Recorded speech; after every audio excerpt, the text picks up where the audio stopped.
Welcome back to Real Geek Media. It is Thursday, November 20th, 2025. I'm Hayden Stoll. He is author Christopher Michael Blake. Tonight, we are geeks of the Yautja. We're talking Predator Badlands, which we had the opportunity to see last week. Before we get into what we thought, Christopher, how are you? Hayden, every day is a winding road. That's about all I have to say. I'm not sure where the road's going or why it's winding. Why can't it just be a straightforward path? I'm not sure. Yeah. You know, if it was a straight path and everything was easy, it wouldn't feel worth it sometimes. Sometimes it's good to feel like you earned something or you did something, you overcame something. Hayden, next year AI is going to be running this podcast, so don't worry about anything here. I'd like to welcome Skynet to the program. Wayland Yutani, sir. Oh, boy. All right, so Predator Badlands. We saw this last week. Feels longer, doesn't it? It does. It does. What'd you think?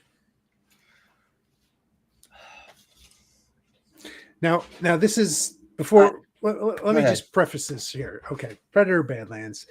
Dan Trachtenberg is the director, and he directed Prey.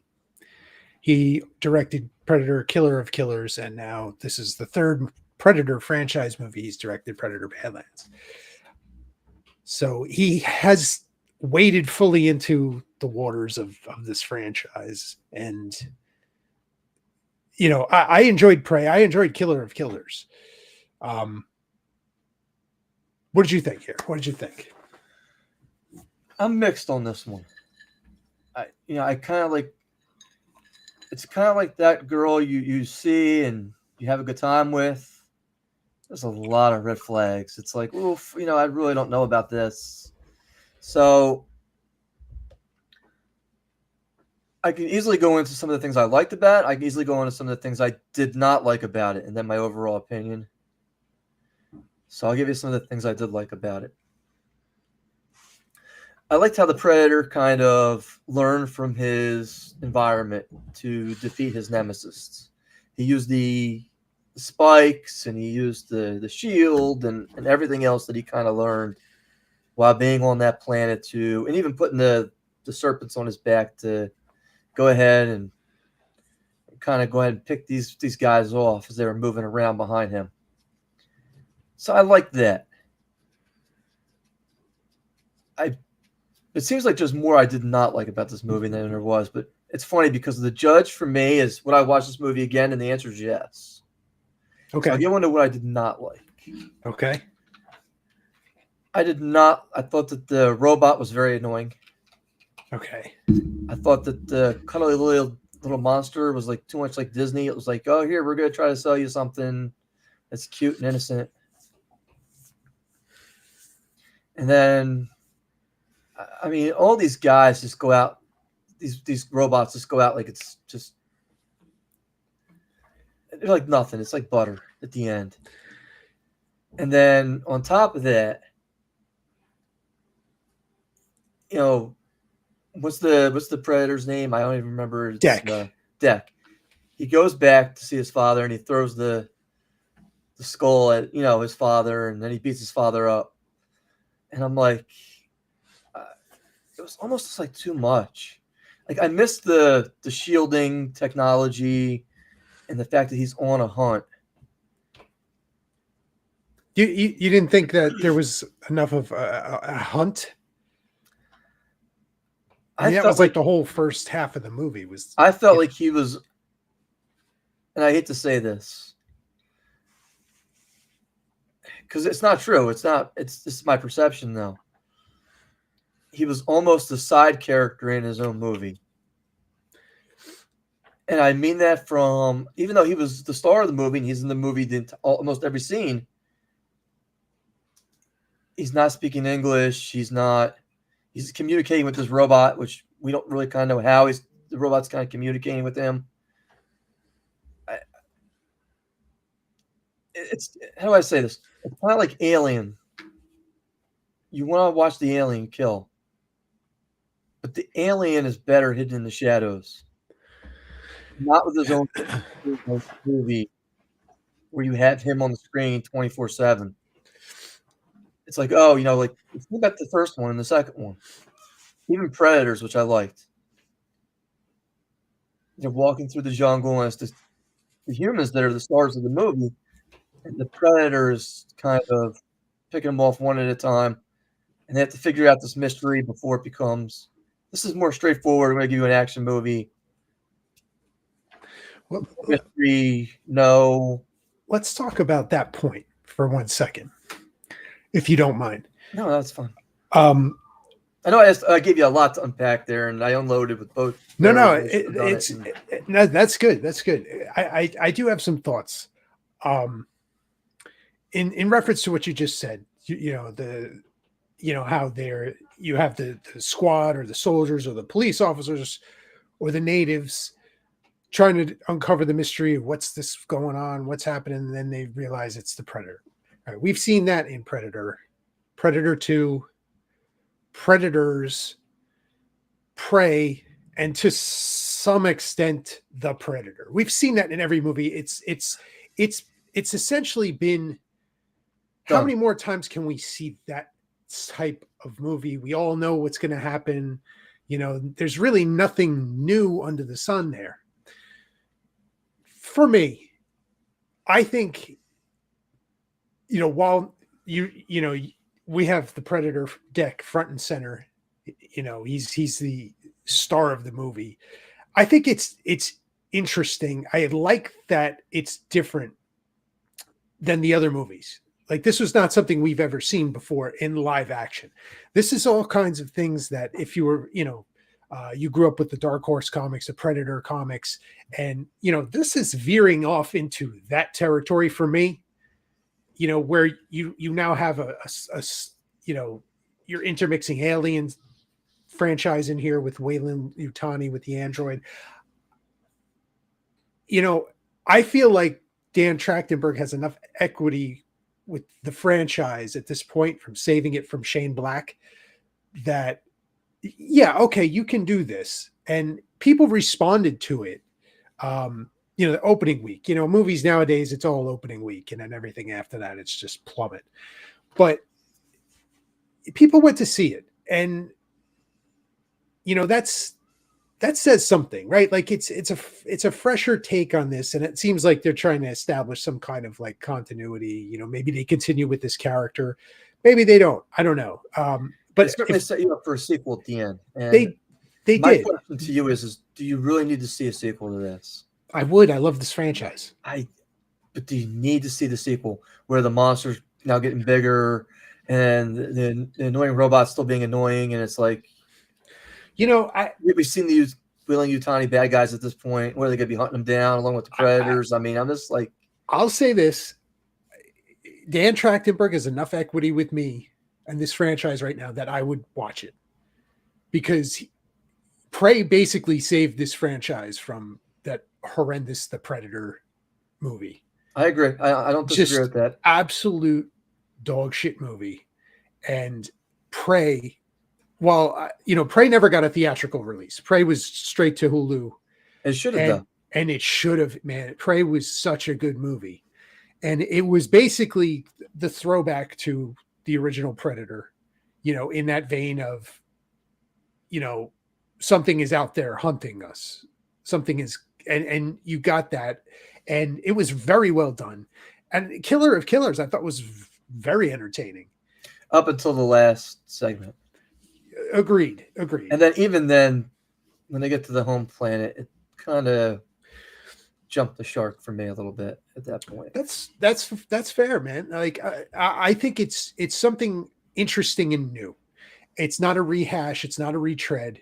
Which even Predators was basically a retread of the first movie, just with the spin of not saying it's bad. I enjoy that movie. Homeworld. Yeah, I enjoy that movie.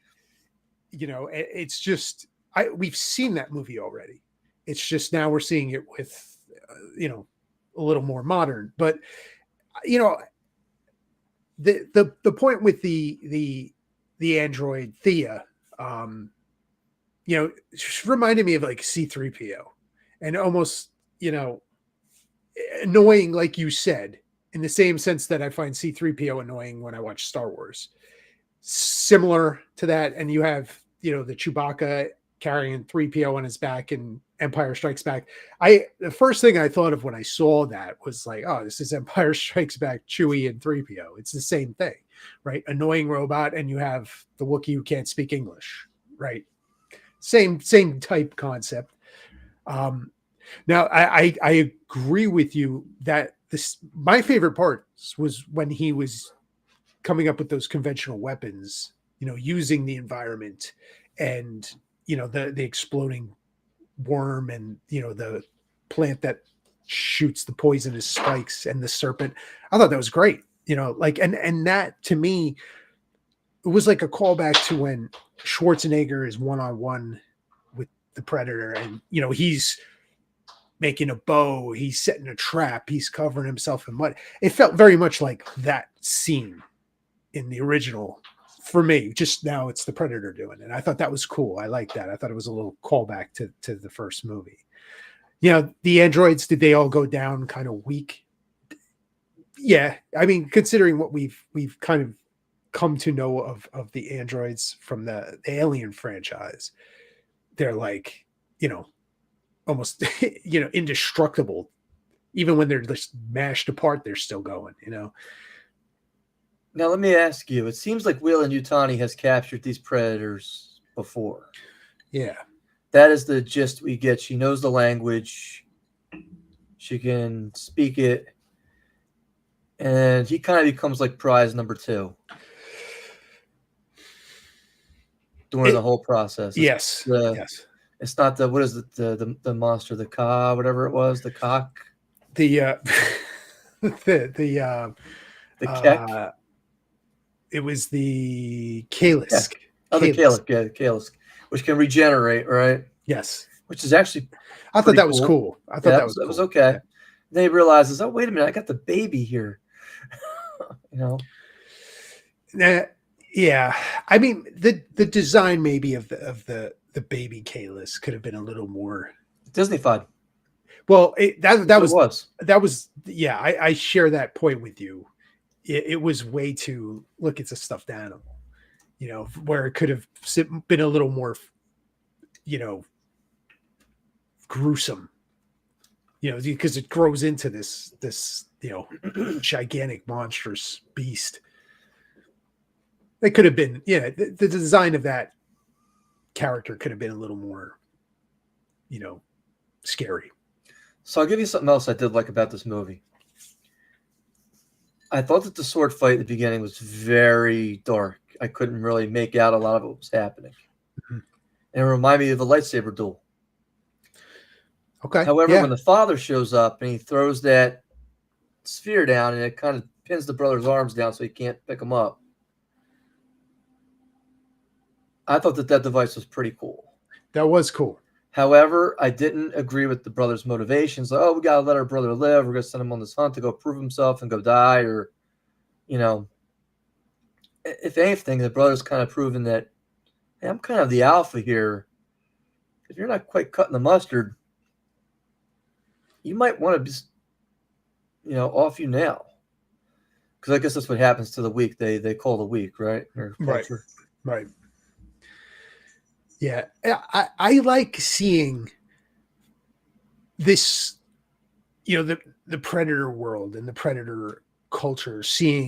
I thought that was different because we've not seen this in live action. We got some of this in Killer of Killers, but we've not seen this in live action, and I think it's pretty cool.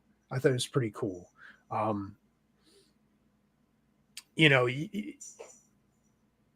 Deck,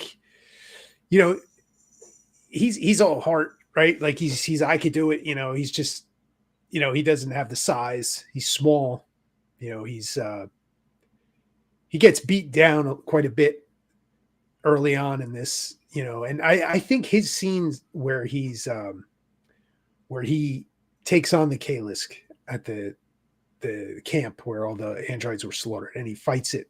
I thought that was a really cool scene, like really cool. He's just, him and the Kalis, and he's not even, he's fully confident in his ability, just going at it. And I thought the action in that scene was really good. And then that's when we see that the Kalis regenerates, and that's a cool feature, right? Like, it was unexpected. So when it happened, I was like, oh, okay. This is not going to be as easy as it was. Yeah, I mean, I'm fully into it. I love this franchise. Like, the only film in this franchise that I dislike is the Predator. And there, I share that same sentiment. I don't disagree with that. It's sad because there's some really interesting characters in that movie. It's just the plot of it is just total garbage. So, like, even if this, of the 3 movies that Dan Trachtenberg has done for the Predator, even if this may feel like the weakest one, it's still miles ahead of that movie. And I enjoyed this movie. I did enjoy it. You mean the Super Predator didn't do it for you? Oh my God, that was such a disaster. And the Predator dogs. I didn't mind the Predator dog so much because we've kind of seen something like that in Predators. But again, it was just so over the top bad. And plot is like the Predators are after the autistic kid.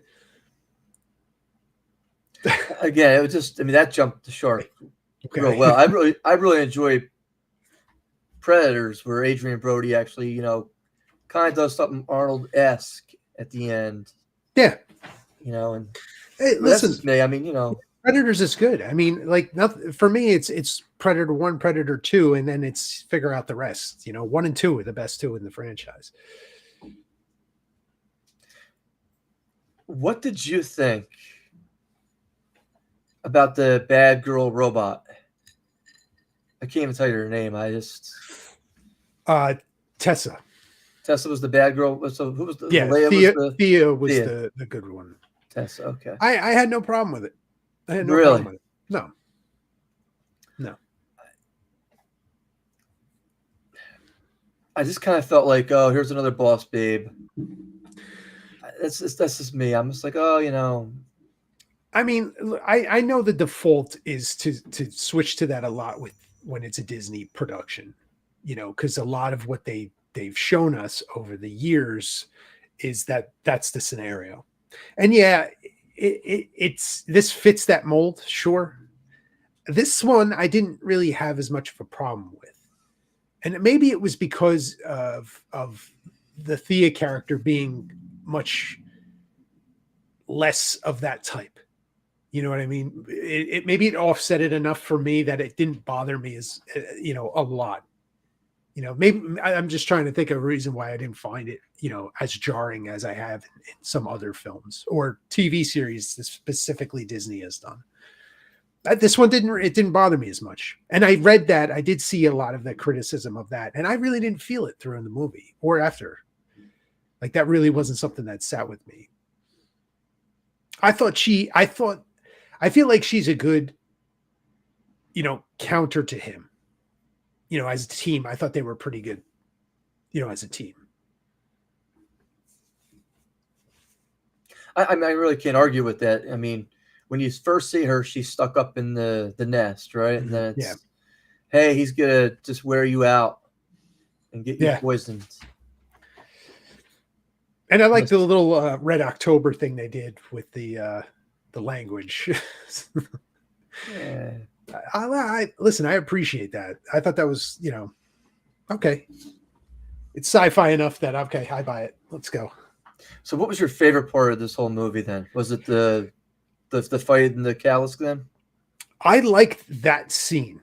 I thought that scene was great. And the other scene that I was really into was like when he's just all of those obstacles that we've seen him encounter on Jenna, the planet, where he creates the conventional weapons, and he ends up using the rhino gear and the mask and the serpent.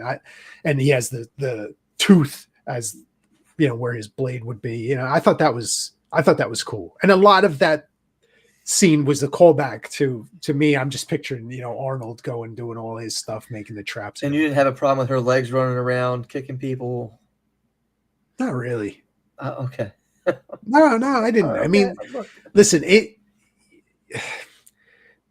they get away with it, and for me that gets a pass because it's their androids, right? Like, I wonder why her legs couldn't have got up and found her earlier. Then that's all. I'm just like, I mean, weren't they not? Oh yeah, they were. They weren't turned on. That's right. You got to put the power button. They were laying in the middle of the field, so yeah, that you is gotta hit the power button on them. Factory reset. Yeah. What about legs? you? What about legs you? Turn on. Yeah. What was your favorite part?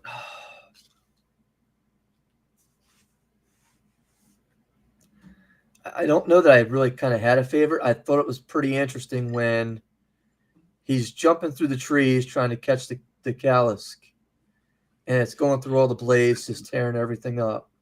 And he almost gets eaten, and that baby comes and saves him.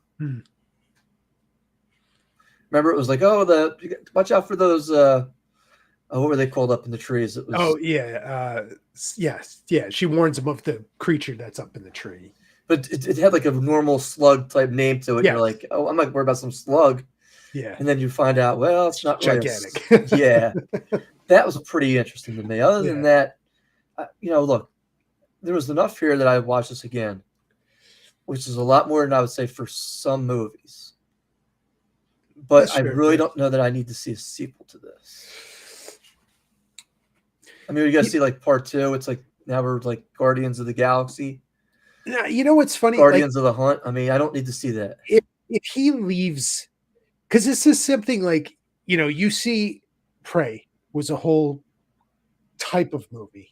Killer of Killers was a completely different type of movie. And this is a completely different type of movie. So even if they do another one and if he's involved and they just don't ever revisit these characters, I'm fine with it, because everything that he's put together so far has been different from the previous. And that's enough interest for me to keep coming back, because, I had seen on X and other places on the internet that, he had spoken that Dan Trachtenberg had spoken with Arnold Schwarzenegger about possibly, reprising the Dutch role, which I would find interesting, and I'm going to line up to see that movie. Every film is different, and that's not something. Maybe Arnold really push Danny Glover around in his wheelchair. I mean, yeah, it's unfortunate that the both of them are long in the tooth at this point, and they haven't been able to bring those characters back. But we did would be the best way to do it. I hate to say it. Yeah, if you're gonna do it in a cartoon. Yeah, and we saw because they added that scene into Killer of Killers after it was released. They added Schwarzenegger and Danny Glover's characters as like a little the camera pans past they're in the cryo tube or whatever they're in. I'd be interested to see that, right? And to his credit, these movies are not like usually sequel. It's a rehash of everything. These are different enough films that keep the interest there for me to let me check this out again. Whereas some sequels and movie number 7 or 8, you're just like, oh God, here we go again. So to me, it's fresh enough that they do something a little different each time. And I think that's a good thing for this franchise, to keep it fresh. I can't argue that point with you. What I will ask you is what did you think of the ending of this movie? I like that he got his revenge or vengeance, for his brother, and he got the cloak. I guess this is some of the stuff too that reminds me of like the comics is, that's my mother coming. And, typically in that lore in the comics is the females are just bigger and more fierce fighters and hunters and killers, which we've not seen. So even if they go in that route, that's interesting. And that a lot of what, like this movie very much felt like, to me, like a Dark Horse comic book of Predator, put on the screen. And I thought that was pretty cool. concept wise, I thought it was cool. And there's a lot of visuals. And another thing that I really liked about this was the score. Like it's very weird and interesting. Like that, it's not your typical like score. Nothing will ever top like Alan Silvestri's score from the first movie, right? I absolutely adore that score, right? But this was very different, and I thought it was cool and it kept with kind of the tone of the film. All I know is if you have a game preserve, right? Now Deck brings this callus down. I can tell you who's going on the game preserve next. Am I wrong? I mean, these things are going to be lining up, go down there and go take their shot at this thing. Yeah. I don't think he'd do it though. Like it seems to me like no, he's not gonna have a choice. We're gonna because it seemed like they were getting ready to gang up on this guy at the end. I don't know. Like that you could think that way, or you could think they're because you see in the background they're all like lighting up their swords. They could be all like, oh crap, we better be ready because look what's coming. I was thinking more like because usually at the end of these Predator movies, whoever the victor is usually gets some kind of trophy or prize. Mm-hmm. And Deck kind of collects his with the cloaking device and everything. Right. That he feels he's inherited at this point and earned. But to me, it seemed like they were outraged that he came back and beat up the father. And he had help. And he brought interlopers back to the community. Mm. And they really maybe not have appreciated that as much. That could very well be how it was. Again, that's just me. I mean, out.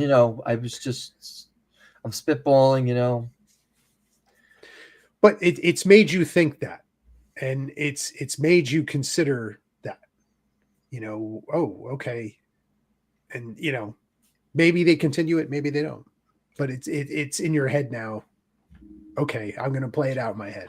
I think that they have to continue it at this point because, look, you don't have to pay a major star to get in all that makeup every day. You can keep the cost down on these things by not having to pay somebody 10 or 12, 13, $14 million. Sure. To get dressed up. Sure. Just put a stuntman in a suit. And look, if you want to get rid of her, that's easy enough. You melt her face off and then have it reconstructed. Yep. So, again, it's just one of those things where you can kind of keep this thing going. You might have used some AI. Listen, anything's possible. I am interested to see what happens next. Final thoughts, Hayden. Go see it. If you're a fan of this franchise, at least see it once. Give it an opportunity. Like I said, for me, this was a fresh story, fresh movie, fresh take on the franchise, and I appreciate it. Dan Trachtenberg has brought life back into this franchise. I can't disagree with going to see it. Like I said, I would go see it a second time. But I'm not sure how much I actually enjoyed it. I enjoy the franchise like you do. I'm a huge fan. But for me, it's more the characters. When you think about the Predator, the first one, do you tend to gravitate more toward the Predator or Dutch? And the Indian, or I Can Make It, or any of those characters who were in that show, Jesse the Body. Well, that's a different type of movie altogether. No, but even go Predator too. But now here we go. You got Danny Glover, right? King Willie, right? You got Bill Paxton's character. It's more about the characters. Predators. It's kind of the same thing. We got Walter Goggins' character. You got the nerd who shouldn't really kind of be there. You got the Russian. You have different characters running around. You kind of become invested in. You got the Yakuza guy with the sword running around. For me, that's more what the story is about. This did not feel like that type of story. This was more like, this guy shouldn't be alive, and we're going to take him on a story where he wants to prove to his father that he can succeed. He actually doesn't. He beats the creature that beats the creature, almost. Right. Do I have that right? I mean, that's basically what it does. Yeah. You know, and really the way the creature beat the creature was his fault. I mean, but still. I mean, I didn't see that creature blowing up at the end there. I was like, oh, that was pretty cool. Yeah. It turned into T2 where they put the freezing on the T1000. Yeah, sure. Smash. So again, I don't disagree with you. I did think it wasn't terrible. It wasn't bad. It was decent. So yeah, I give it a thumbs up on that. I would definitely go see this. Hayden, before we start, we ran a poll last week. Do you remember the poll? I do. Yeah. Are you ready for this, or do you need? Okay, if you have it up, you have it. Or well, I have my own poll. I conducted my own on TikTok. Gotcha. Because I wanted to see what was going on here too. Okay, let me pull up ours. I'm gonna pull up the TikTok. So the question was, do you want to see Ben Solo Star Wars movie? Right. That was the question, right? That was it. All right, here we go. I had 1,400 views on this clip. Okay. 28 comments. How many did you have on X? We had 71 views, no comments. No, so nobody voted. No, we had 7 votes. We didn't have many votes. Okay, so give me because yours is a lot more easier to tally. Go ahead and give me yours first. 86% yes. Okay. 14% no. However, we did have a comment specifically from that video. I don't know if you saw it on our YouTube page.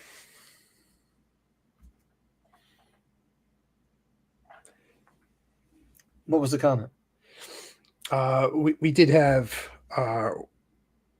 Recluse wants to see Ben Solo instead of Kylo Ren. Lots of villains that they can explore and have explored. I want to see full living atonement arc. And goes on to say, Hayden, I appreciate your support for the hunt for Ben Solo. And as for Christopher, I'm surprised to see an author suffers from such lack of imagination. But this is, fans are passionate. Fans are passionate what they want and what they don't want. So, of the 28 comments I had, 17 said bring him back. 11 said don't do it. Okay. So I'm glad to see that there's other folks out there who don't have imagination like me.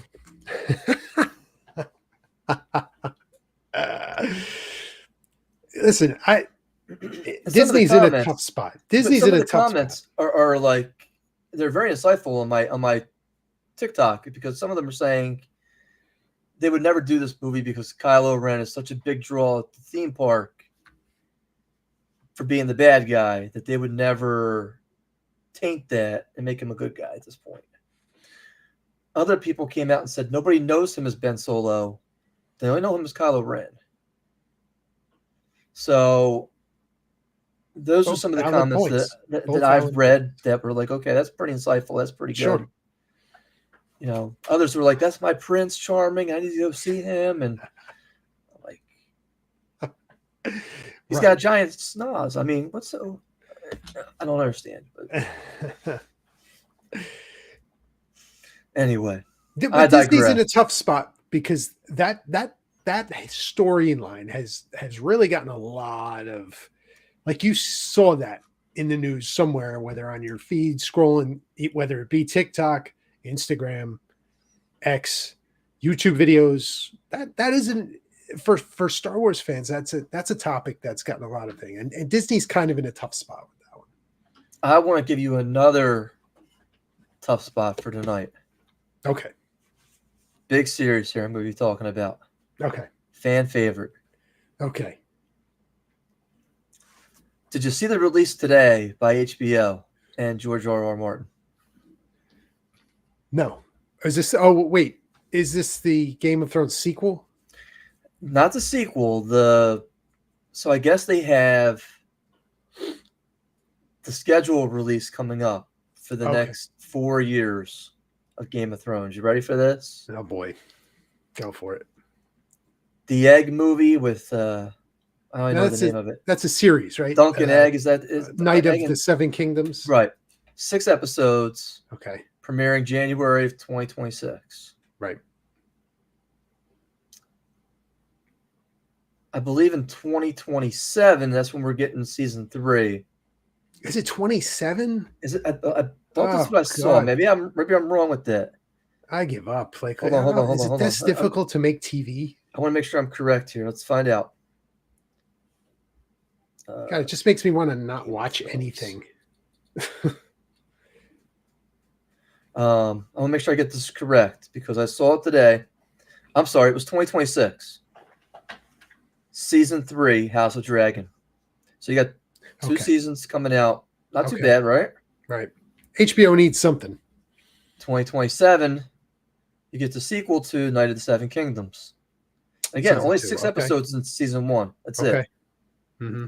2028, House of Dragon season 4. I don't mind it because. So for 6 weeks, you get 6 episodes for basically to last you a year to 2 years. I don't like the release schedule being like 2 years for an episode of TV. I think that does more harm. I think people lose interest. You know, TV should be, all right, 2025, here's season 1, 2026, season 2, 2027, season 3, and so on, and so on, and so on. Otherwise, like we talked about this with Wednesday when season 2 came out, and it's been 4 years.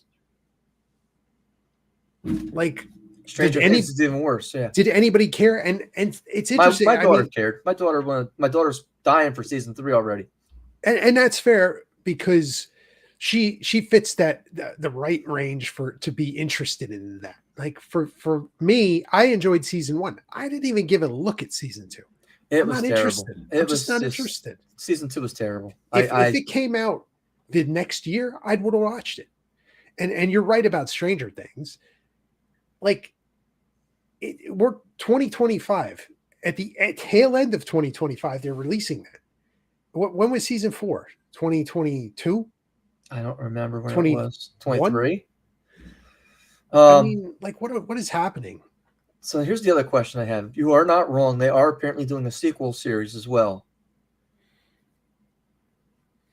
And George R. Martin's kind of helping with that as well.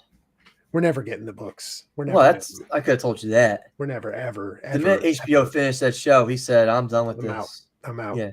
This will come out after I die, basically. Yes. Yeah. That's what he said. This will come out once I die. Listen, HBO needs flagship series. You know, they have shows like The White Lotus, which gets acclaim and people are into it. I've never watched it. It's not really my thing, but people enjoy it. But HBO needs these tentpole shows. And if they got Game of Thrones every year, they got a new series of Game of Thrones universe. Good for HBO. You know, they need something. They don't have anything. You know, it used to be you wouldn't miss Sunday nights watching in front of, you know, the TV for HBO for years and years. And then those shows ended, Game of Thrones, and it's been like, okay, what's on HBO? I'll tell you what you got to do is you got to bring back The Sopranos. I'd watch it. I think a lot of people would. It doesn't have to have anything to do with the original series. Give me The Sopranos. Give me a new season of The Wire. Let's leave The Wire where it's at, I think. You know, I don't think there's any need to do with digging that up right now. You know, but those caliber shows, right? True Detective was good. I like the last season of True Detective. Season 1 was good. The 2 and 3 and 4 is. You didn't like season 3 season of True Detective? I really enjoyed 3 and 4. I thought 1 and 2 were. You liked 4? I did. Jodie Foster, okay. Yeah. I thought that season made no freaking sense. I really was very drawn and compelled to it. But does this release schedule make you anxious to see Game of Thrones, or is it kind of like, oh, what are they doing over there? Listen, I'll say this.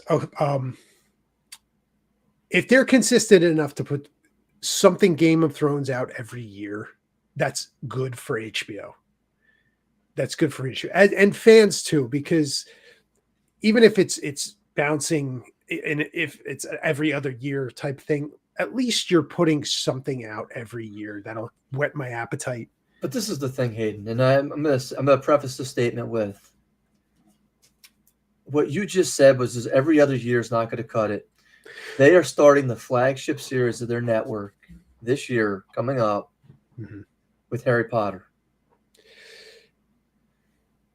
And you can't wait 2 or 3 years for these kids to age every season. To greenlight it at the end of the year, you should already have in your mind we're greenlighting the first 4 seasons, whether this works or not. To my knowledge, they are shooting that whole thing. It's a commitment for 10 years for these actors. And it should be. So, like, to my knowledge, that is going to be, your every year. And you're right, 100%. You can't wait because look at the kids in Stranger Things. You got Millie Bobby Brown running around claiming sexual harassment. Oh, man, that's another story right there. Oh, boy. Oh, boy. Poor David Harbour. Anyway, I digress. You ready for some box office totals here, Hayden? Let's do it. Hold on. There it is. Big gold.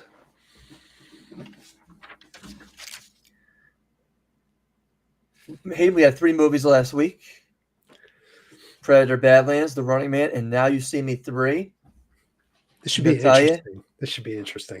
I geared up for the Iron match. I was all ready, lubed up, oiled up, ready to go. What? You got to get the Triple H water bottle and spray it.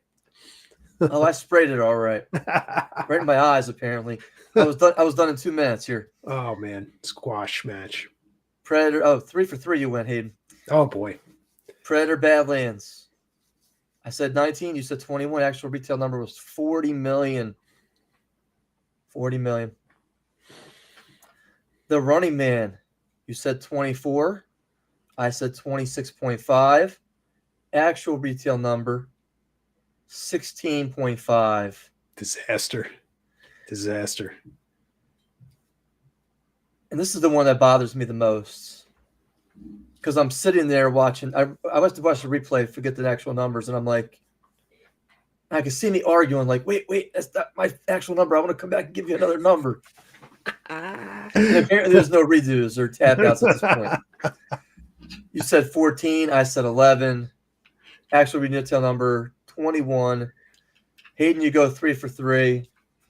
The belt comes off. It is as much as I thought Now You See Me 3 was going to do well. It beat out The Running Man, which is wild.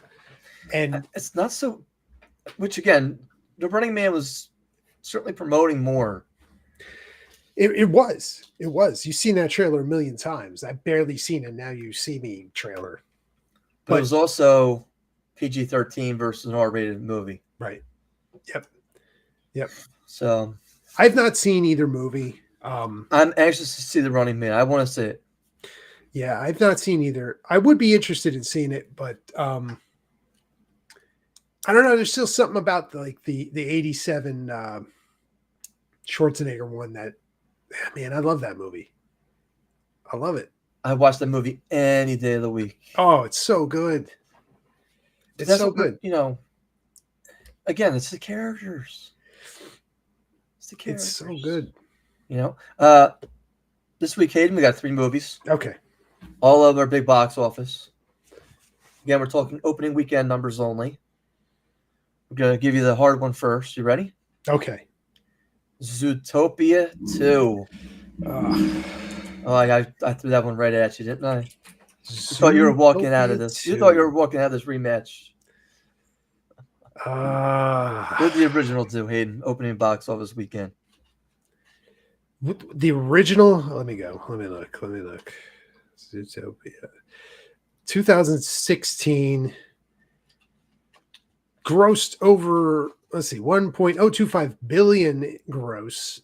Box office opening weekend. Let me see.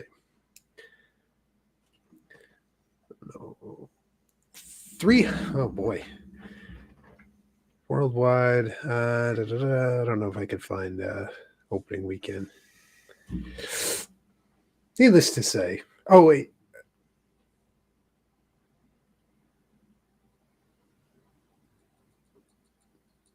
I mean, it's this. When does this come out? The same night. It's not this weekend, but the following weekend.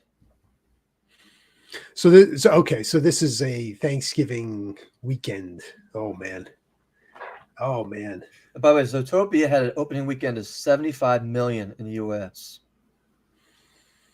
I think this could beat that. I'm gonna go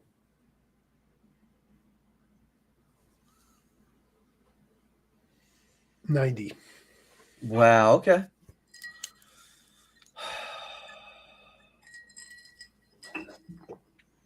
Why couldn't you have been down a little bit further, huh? This is the problem I have with this. You ready?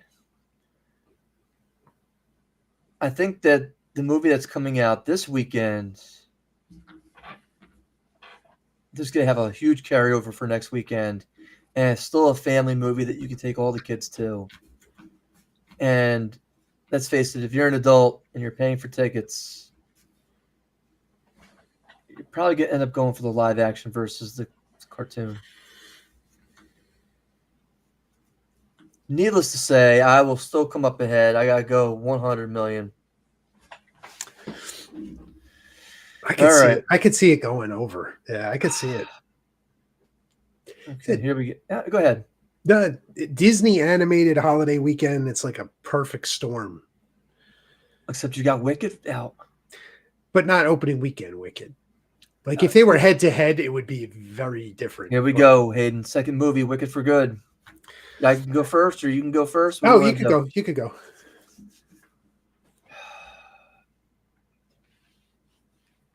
Huge hit. You know, the first one. Massive hit. I'll go 1.25. 1.25. 125 million. I can't believe I'm throwing these numbers around. It makes me sick. And no, really, it does. 1.25. 1.25. Wicked for Good. It's not easy to defend that title once you get it, is it?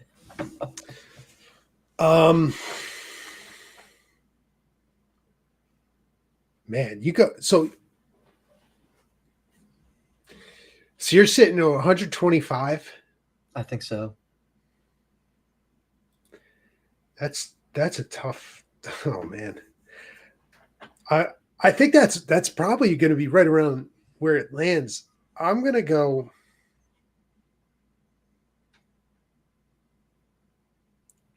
118. I think you're going to get that one though. Like I don't know.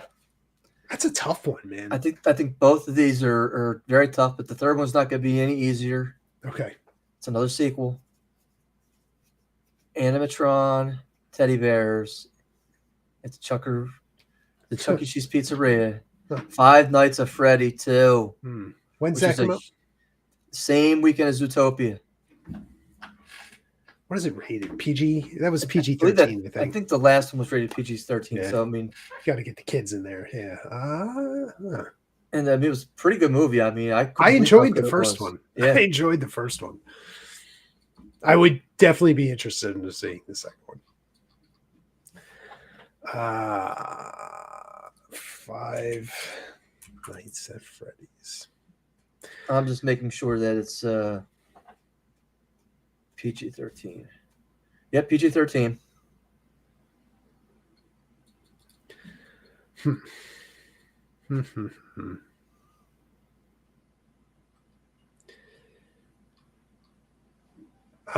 Man, I don't know what the first one did.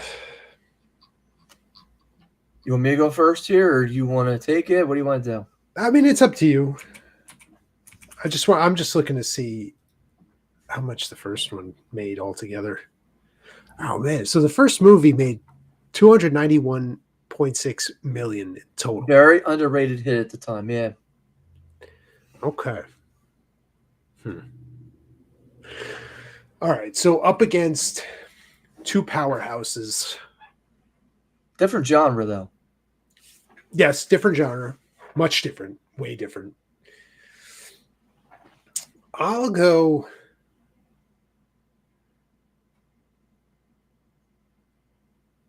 to go 25.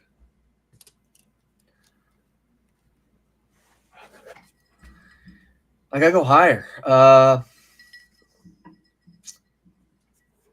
I will say 29.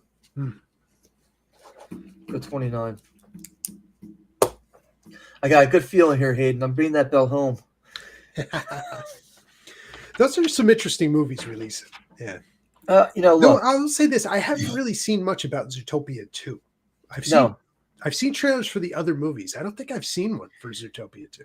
I think my daughter knows it's coming out, but everything is kind of like Wicked right now. It's like, oh, we gotta go see Wicked. Yeah, we gotta go see Wicked. We gotta go see Wicked. My daughters and my wife are going this weekend. Okay. Final thoughts for tonight there, Hayden, before we cut over to the news. Oh, go see Predator. And we got a lot of, holiday movie season coming out. Get to the movies. Go see a movie. You said Eddington was good. Eddington was bonkers. I enjoyed it. It was bonkers. Okay. If you get a chance, check that one out. It's on my to-watch list. I watched one that you recommended a couple months ago today. Oh, which was that? Annihilation.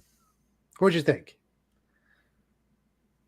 There was a lot of good stuff in there that I did enjoy, and there was a lot of stuff in there that really just kind of little bonkers. Just the question mark is still there. It's eerie.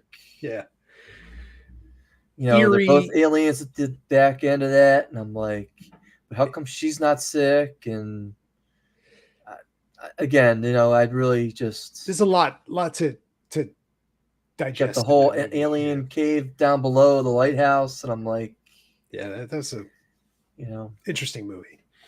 I enjoyed it though. Yeah, I enjoyed it. Not terrible. It gave me a lot of stuff to think about. Yeah. I particularly enjoyed the eel scene inside the guy's chest. Yeah. And then when they found him, it was kind of like an H.R. Geiger scene. Yes. That to me holy cow. That thing was crazy. Yeah. That was crazy. Yeah. So, Annihilation. Yeah, that was a good one. Yeah. So. All right. Well, stick with us. We're back with the news. We'll see you in a few.